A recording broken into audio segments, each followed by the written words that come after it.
I still remember the exact moment I realized my life was about to change forever. My wife, Sarah, and I had just finished painting the last room in our house. 5 years of saving every penny, working overtime, skipping vacations. And finally, we owned a home in the same neighborhood where I grew up, just 3 blocks from my parents. My older brother Derek had always been my hero growing up, so when he started making strange comments about Sarah, I never imagined what was really behind them.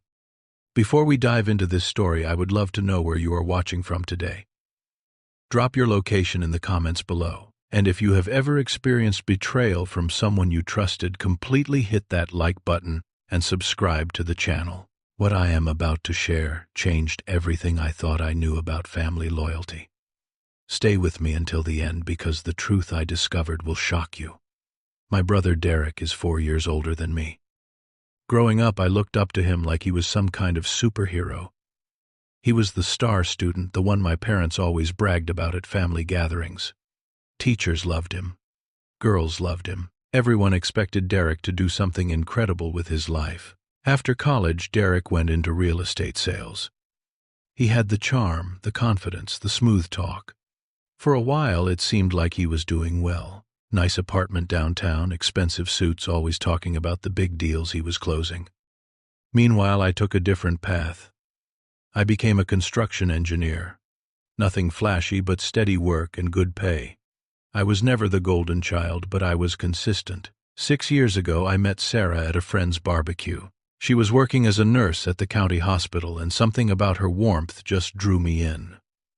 We dated for 3 years before getting married. Sarah had this incredible ability to manage things, our finances, our schedules, our goals. When we decided to buy a house, she created a savings plan that seemed impossible at first. But 3 years into our marriage, we did it. We bought a 3-bedroom house with a big backyard and a 2-car garage. The neighborhood was quiet, filled with families, and property values were climbing every year. Sarah deserved most of the credit. She tracked every expense, found ways to cut costs without making us miserable, and kept us focused when I wanted to splurge on something unnecessary. Thanks to her, we paid off our mortgage faster than anyone expected. I thought we had built something beautiful together. I had no idea that someone was already planning to tear it apart. It started about 6 months ago at a family dinner at my parents' house. Mom had made her famous pot roast, and we were all sitting around the table like we had done 100 times before. Derek came alone. His wife had divorced him 2 years earlier, and he never really talked about why. I always assumed it was just one of those things that happens. Halfway through the meal, Derek made a comment that caught me off guard. He looked at Sarah, then at me, and said something like, "I notice Sarah makes a lot of decisions for you, little brother. Is that how it works in your house?" I laughed it off at first. I explained that Sarah and I had different strengths. She was better with money and planning, so she handled those things.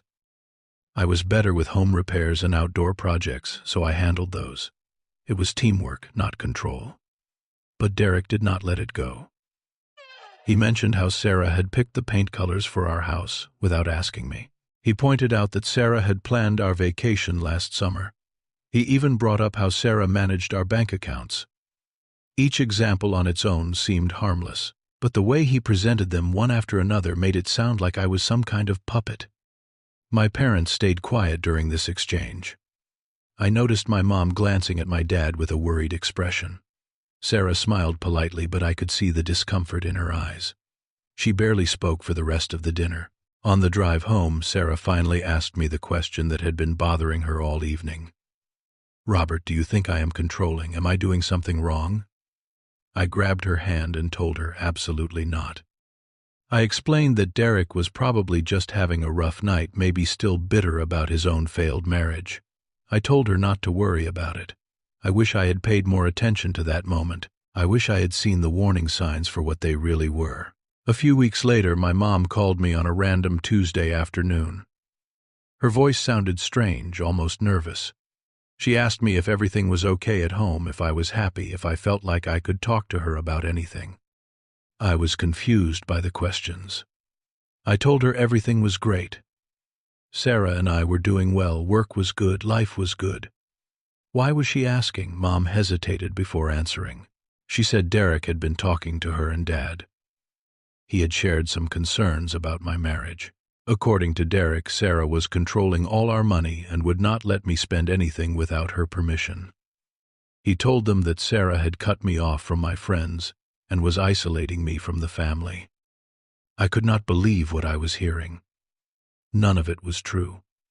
I explained to my mom that Sarah and I had made a joint decision to save aggressively so we could pay off our house early. I told her that I still saw my friends regularly and that nobody was isolating me from anyone. Mom listened, but I could tell she was not fully convinced. She said something like, "Well, Derek seems really worried about you. He would not make things up." That sentence stuck with me. Derek would not make things up. My parents trusted him completely.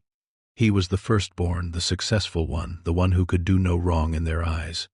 And now he was filling their heads with lies about my wife. I felt the first real crack in my foundation that day.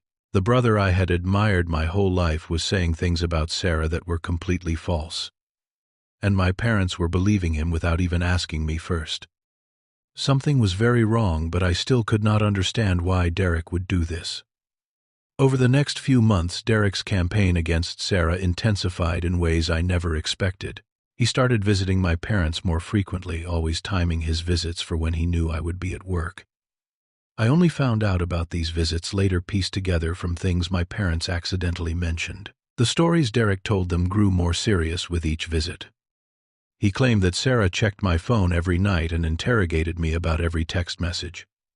He said Sarah had threatened to divorce me if I did not follow her rules. He even suggested that Sarah had some kind of mental health issue that made her need to control everyone around her. None of this was happening. Sarah and I had a healthy, normal marriage. We disagreed sometimes, like any couple, but there was no control, no threats, no checking phones. Derek was inventing an alternate reality, and my parents were buying every word. The changes in my relationship with my parents became impossible to ignore. My dad used to call me every few weeks to invite me fishing at the lake. Those calls stopped completely. When I called him instead, he always seemed rushed, like he wanted to get off the phone as quickly as possible. My mom started inviting me to dinner, but with a new condition. She would say things like, "Why do not you come over on Saturday, just you? Let Sarah rest at home. She probably needs a break." The message was clear. They did not want Sarah around. I decided I needed to confront Derek directly. I called him and invited him to grab a beer at a sports bar we used to go to when we were younger. He agreed, sounding almost cheerful about it. We sat down with our drinks, and I got straight to the point. I asked him why he was telling Mom and Dad all these things about Sarah. I told him that none of it was true and that he was damaging my relationship with our parents. Derek put on this concerned expression like he was a therapist dealing with a patient who did not understand their own condition. He said he was only trying to help me. He said he had noticed signs that Sarah was toxic, that she displayed classic controlling behavior, that he was worried I could not see it because I was too close to the situation. I pushed back. I gave him specific examples of how our marriage actually worked. I explained that Sarah and I made decisions together, that I was happy, that there was nothing wrong. Derek shook his head slowly, almost sadly. He said, "Robert, this is exactly what happens to victims of emotional abuse. They defend their abuser. They cannot see the truth. You are brainwashed, and you do not even know it." I sat there stunned. My own brother had just called my wife an abuser. He had just told me I was brainwashed. The accusation was so outrageous, so disconnected from reality, that I did not even know how to respond. Derek finished his beer, stood up and said he hoped I would wake up before it was too late. Then he left me sitting there alone, trying to process what had just happened. 2 weeks after that conversation, my dad called and asked me to come to their house alone. His voice was serious in a way I rarely heard. When I arrived, both my parents were sitting in the living room with grave expressions. My dad spoke first. He said they were very worried about me. He said Derek had shared a lot of information about my situation. He actually used that word, situation, like my marriage was some kind of problem to be solved. Then my mom started crying. She said she could not stand watching her son be controlled by a woman who did not have his best interests at heart.